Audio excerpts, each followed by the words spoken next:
તારીખ 12/10/2024ના રોજ પાલનપુર તાલુકા police station ખાતે એક ઇકો ગાડીની લૂંટની ફરિયાદ નોંધાઈ છે, જેમાં પોલીસ ખૂબ મહેનત કરી રહી હતી અને 2.5 માસ જેટલો સમય વીતી ગયો હતો, પરંતુ પોલીસે આ 2.5 માસ દરમિયાન અઢળક સીસીટીવી કેમેરા તપાસ્યા. ત્યારબાદ પોલીસે આરટીઓ કચેરીનો કોન્ટેક્ટ કરીને અઢળક એવા નંબરો કે જે શંકાસ્પદ જણાતા હતા તમામ નંબરો ઉપર પોલીસ દ્વારા કાર્યવાહી કરવામાં આવી.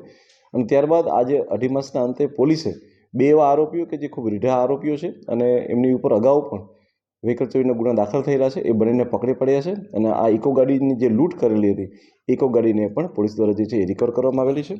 જે 2 આરોપીઓ છે તેમનું નામ છે ફતેહસિંહ વસંતસિંહ દેવુસિંહના દીકરા છે કે જેઓ ડ્રાઇવિંગ કરે છે અને ધોરી ગામમાં તાલુકા વડગામમાં રહે છે. બીજા જે વ્યક્તિ છે તેનું નામ છે દશરથસિંહ છે, જે વિક્રમસિંહ ભૂરસિંહ ચૌહાણના દીકરા છે અને તેઓ કરજા ગામમાં રહે છે અને અમીરગઢ તાલુકાના છે. આ બંને દ્વારા જે છે એ લૂંટ ચલાવવામાં આવેલી હતી અને બંને દ્વારા જે છે આ ઇકો ગાડીની લૂંટ કરી અને તેને લઈ જવામાં આવેલી હતી. પોલીસ દ્વારા ઇકો ગાડીને રિકવર કરી દેવામાં આવેલી છે.